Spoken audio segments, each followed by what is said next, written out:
Good morning. So just getting out done with a few yards that I had to do today. The thing is everywhere I go I'm fighting, spring weeds. And the thing to know about spring weeds, in my opinion, is, they jump up there. The way they're structured, they're very hard to cut unless you're cutting so close to the ground that, that there's really no way for that very flexible tendril base that they have to flex out of the way, and or the weeds themselves have a mature height that is just very low. So the thing is I just prefer to not cut to that, because if you cut that low, that's actually what the weeds prefer. Let me turn this camera around. So my opinion is that's what the weeds prefer.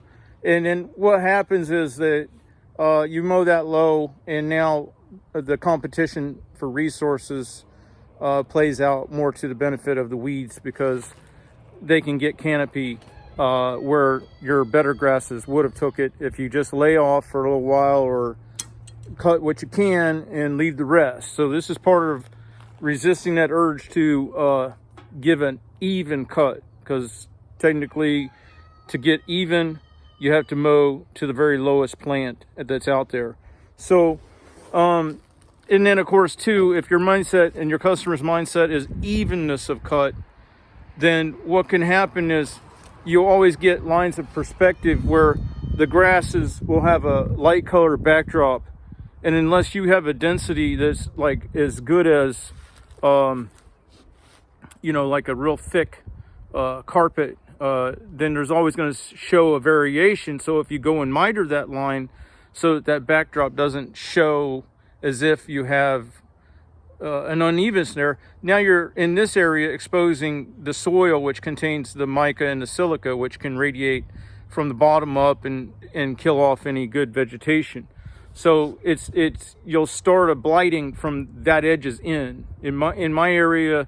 To preserve good lawn health, you have to have more like a crew cut, like straight up, and then the trimmed edge needs to be the same height as the rest of the lawn.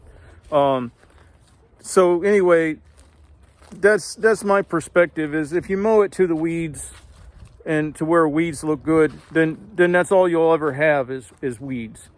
You got to look at the plant you want and not what you got.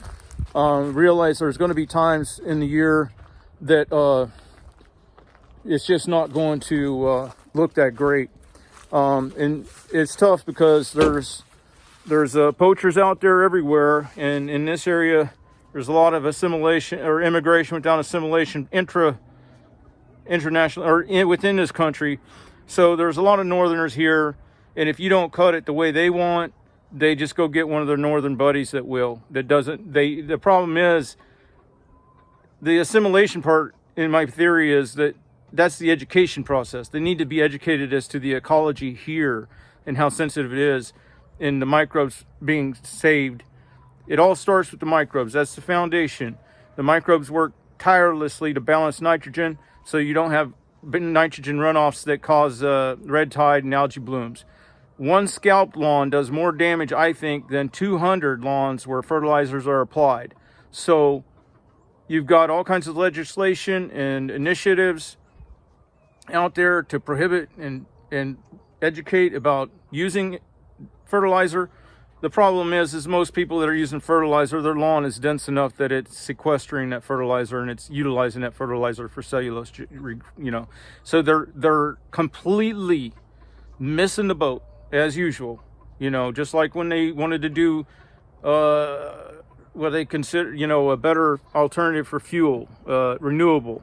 They deplete the soil. They use, I guess, if you believe some people, 100 gallons of diesel to make 70 gallons of a less energy dense liquid energy source. And in the meantime, they use a bunch of water, a good clean water. So this is the kind of math that you get when governments are out there. They're not looking for the real solution. They're looking for something that can justify their wages and And that's another example of what this is. If they really wanted a solution for the algae blooms and the tide runoff, they would look at people that are mowing their lawn so low. If you don't want to be the invasive species, then try not to be. All you got to do is try to comport your behavior closer to what the natural situation would be, and then you're going to have more natural circumstances where you have deep, clean rivers and streams, tall mountains, plenty of nutrient-rich soil. They're saying that 200 trees are going to go extinct this year, species of trees, and we're running out of living soil. Well, you know, that's not surprising, because the way people mow around here is more close to a strip mining operation without a remediation plan than it is to mowing, because they're blasting away any of the nutrient layer.